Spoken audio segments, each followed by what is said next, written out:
السلام علیکم ورحمۃ اللہ وبرکاتہ۔ ہمارے ڈاکٹر افسر صاحب نے مسلسل حج کے سلسلے میں سوالات کیے ہیں، اس لیے میں چاہتا ہوں کہ حج تمتع بیان کر دیا جائے۔ ابتدا میں دعا کرتا ہوں اللہ تعالیٰ میری آپ سب کی، جو آپ سب سننے والے ہیں، اور تمام لوگ جو حج بیت اللہ کے لیے اس سال تشریف لائے ہیں، ان سب کے اللہ تعالیٰ حج کو آسان فرمائے اور قبول فرمائے۔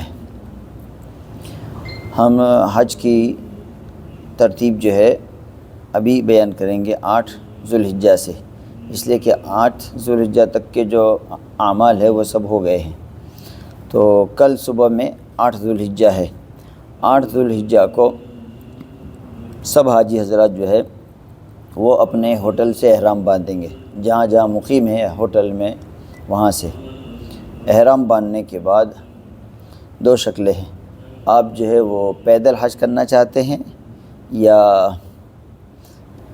سواری کے ساتھ جانا چاہتے ہیں۔ اگر سواری کے ساتھ جانا چاہتے ہیں تو جس طرح ٹور والے آپ کو لے جائیں گے اس طرح آپ چلیں گے اور مینا پہنچیں گے۔ اور جو پیدل کرنا چاہتے ہیں وہ حرم شریف چلے جائیں، احرام کا کپڑا لے کر یا پہن کر، یا حرم شریف کے جو غسل خانے وہاں پر تبدیل کر لے احرام کا کپڑا۔ پھر اس کے بعد وہاں 2 رکعت نماز پڑھ لے۔ 2 رکعت نماز میں پہلی رکعت میں قل یا ایھا الکافرون، دوسری رکعت میں قل ھو اللہ احد پڑھیں گے۔ پھر اس کے بعد اس سے پہلے کہ آپ نیت کرو، اپنے کپڑوں پر خوشبو لگا سکتے ہیں۔ یہ کپڑے جو ہے احرام کے، اس پر خوشبو لگا سکتے ہیں۔ اب اس کے بعد آپ کو اب نیت کرنا ہے، یا اللہ میں حج کا ارادہ کرتا ہوں، وہ میرے لیے آپ آسان فرمائیے اور اس کو قبول فرمائیے۔ لبیک اللہم بحج۔ پھر اس کے بعد تلبیہ کہیں گے، لبیک اللہم لبیک، لبیک لا شریک لک لبیک، ان الحمد والنعمت لک والملک لا شریک لک۔ جتنا زیادہ آپ تلبیہ کہیں گے اتنا ہی زیادہ آپ کو ثواب ملے گا، آپ کا حج مضبوط ہوگا۔ تو تلبیہ خوب چلا کر، چلانے کا یہ مطلب نہیں ہے کہ یعنی زور سے کہیے، نرم آواز سے لبیک اللہم لبیک مسلسل کہتے رہیے۔ اب اس کے بعد آپ اپنا سفر شروع کریں گے اور مکہ مکرمہ سے چل کر، حرم شریف سے چل کر جائیں گے مینا کی طرف۔ مینا پہنچ جاؤ۔ آج مینا میں رہنا ہے۔ آپ صبح 8 بجے سے نکل جائیں، 9 بجے سے نکل جائیں، تاکہ ظہر کی نماز مینا میں پڑھ لیں۔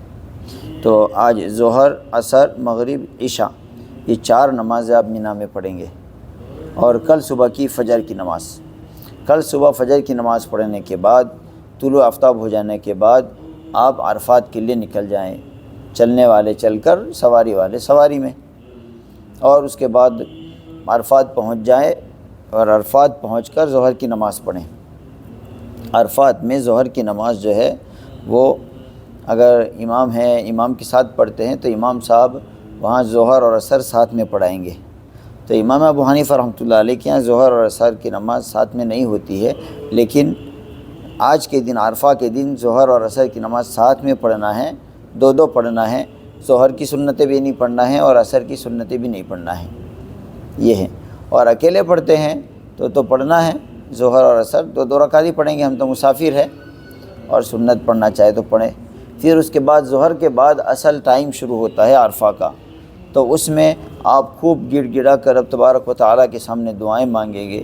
یہ عرفہ کا جو میدان ہے وہ میدان حشر کی یاد دلاتا ہے، قیامت کی یاد دلاتا ہے۔ ہم اپنے 2 سفید کپڑوں میں ہیں اور یہ ہماری کفن اور موت کی یاد دلاتا ہے۔ اب اس کے بعد آپ یہاں رہیں گے مغرب کے سورج غروب ہونے تک۔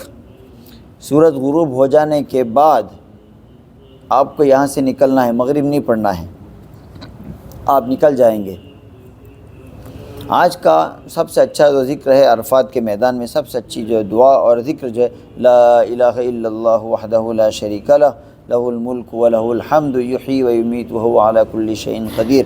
نبی کریم صلی اللہ علیہ وسلم فرماتے ہیں یہ کلمہ جو ہے وہ میں اور سب نبیوں نے پڑھا ہے میدان عرفات میں، تو یہ پورے پڑھتے رہیں۔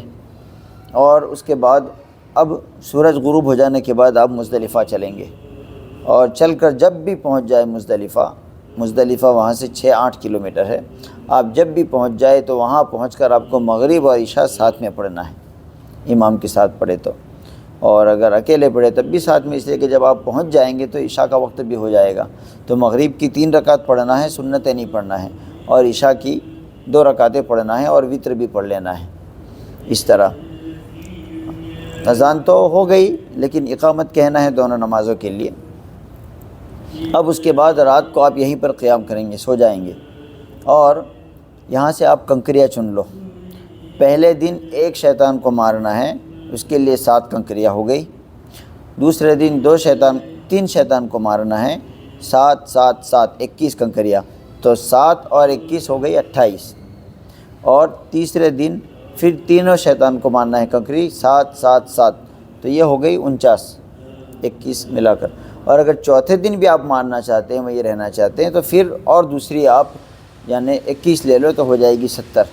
تو یہ کنکری آپ کو مزدلفہ سے لینا ہے. چھوٹے چھوٹے کنکر لینا ہے، چنے کے دانے کے برابر، بڑے بڑے کنکر نہ لیں.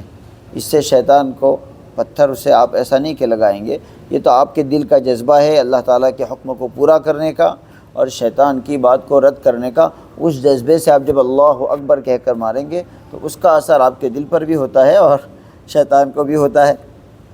اب اس کے بعد آپ فجر کی نماز پڑھیں گے مزدلفہ میں، اور فجر کی نماز پڑھنے کے بعد جیسے سورج طلوع ہوگا تو اس وقت آپ وہاں سے مزدلفہ سے چلیں گے. وہاں تک خوب دعا کریں.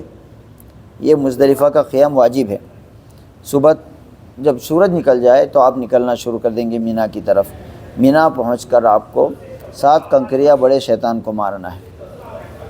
پھر اللہ اکبر کہہ کر کنکر ماریں گے، اللہ اکبر. اور کنکر وہ دیوار پر لگنا ضروری نہیں ہے، اس کو یاد رکھیں آپ. کنکر جو ہے وہ جو گول دائرہ بنا ہوا ہے وہ دیوار کے ساتھ، اس میں گرنا چاہیے.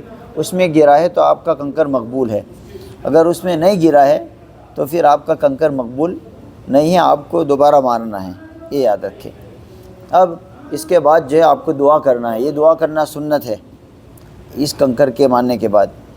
اب اس کے بعد جو ہے آپ کو اہتمام کرنا ہے کہ آپ کی قربانی ہو جائے. خود کر لو تو بہت اچھا ہے، اور اگر کسی کو کہا ہے تو اس سے پوچھ لو کہ بھئی میری قربانی ہو گئی کہ نہیں.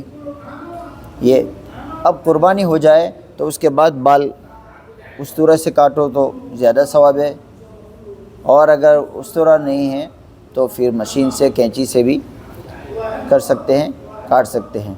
اب آپ اس کے بعد اپنے احرام کے کپڑوں سے حلال ہو گئے، یعنی احرام کے کپڑے آپ نکال سکتے ہیں، نہا سکتے ہیں، کپڑے بدل سکتے ہیں. لیکن ابھی بھی آپ حلال نہیں ہیں، یعنی ابھی بھی آپ احرام میں جو باتیں منع ہیں، مثال کے طور پر احرام میں آپ اپنی اہلیہ سے بات چیت نہیں کر سکتے، اندر کی بات چیت ہے وہ. اسی طرح احرام میں جو ہے آپ یعنی ابھی تک ابھی یہ سب کاٹنا تھا یہ کاٹ سکتے ہیں، لیکن احرام کی جو سب سے بڑی پابندی ہے وہ کہ آپ کے اہلیہ سے آپ بات چیت نہیں کر سکتے، ان کے ساتھ صحبت نہیں کر سکتے، یہ نہیں کر سکتے ابھی بھی. ابھی آپ کپڑے بدل سکتے ہیں، اور یہ کپڑے بدل کر آپ حرم شریف چلے جائیں گے، اور وہاں جا کر آپ طواف کریں گے. اس طواف کا نام ہے طواف زیارت، طواف افاضہ، طواف فرض. یہ طواف کریں گے، اور اس طواف کے بعد آپ جو ہے صفا مروہ کی سعی کریں گے. ٹھیک ہے نا؟ تو صفا مروہ کی سعی کرنے کے لیے آپ چلیں، سعی ہو جائے گی، اس کے بعد آپ پورے طور پر حلال ہو گئے ہیں. اب آپ اپنے اہلیہ سے صحبت بھی کر سکتے ہیں، ان سے اندر کی بات بھی کر سکتے ہیں. اور اب پھر آپ کو دوبارہ مینا جانا ہے، رات مینا میں رہنا ہے. اور پھر اس کے بعد کل صبح میں آپ کو ظہر کی نماز کے بعد، دوسرے دن 11 تاریخ کو ظہر کی نماز کے بعد 3 شیطان کو کنکر مارنا ہے. 1 2 3 کنکر ماریں گے. اس کے بعد پھر مینا ہی میں رہنا ہے، آج بھی مکہ نہیں آنا ہے. اور پھر کل دوبارہ ظہر کی نماز کے بعد آپ کو کنکر مارنا ہے 3 شیطانوں کو. اور اگر آپ نے پہلے مارے ظہر کی نماز سے پہلے دوسرے اور تیسرے دن کے کنکر تو یہ قبول نہیں ہوئے. یہ ایسا ہی ہوگا جیسے نماز کو ٹائم سے پہلے پڑھ لی جائے. اب آپ جو ہے آج دوسرے دن کنکر مارنے کے بعد یعنی تیسرے دن 12ویں تاریخ کو آپ اپنے ہوٹل پر آ سکتے ہیں، مکہ میں آ سکتے ہیں، اور اپنے حساب سے آپ رہ سکتے ہیں. اور اگر آپ تیسرے دن 13 تاریخ کو بھی کنکر ماریں تو یہ بہت اچھا ہے. بہتر تو یہ ہے کہ آپ ظہر کی نماز کے بعد مارنے کے لیے جائیں، لیکن اگر آپ فجر کی نماز کے بعد طلوع آفتاب کے بعد بھی ماریں گے تو یہ قبول ہے 13ویں تاریخ کے دن۔ اب آپ کا کوئی کام نہیں رہا، اب آپ کا حج جو ہے وہ مکمل ہو گیا ہے، لیکن مکہ مکرمہ چھوڑنے سے پہلے آپ کو ایک طواف کرنا ہے۔ اس طواف کو، یہ آخری طواف ہے، یہ الوداعی طواف ہے، طواف وداع کہتے ہیں اس کو۔ یہ طواف کرنے کے بعد آپ کا حج مکمل ہو گیا ہے۔ اللہ تعالیٰ سے دعا کرتا ہوں، کوئی سوالات ہو تو آپ نیچے لکھ دیں میرے اندر، انشاءاللہ میں جواب دے دوں گا، اور اللہ تعالیٰ ہم سب کے حج کو قبول فرمائے، اور کوئی بات سمجھ میں نہیں ہو تو دوبارہ آپ پوچھ سکتے ہیں۔ السلام علیکم ورحمۃ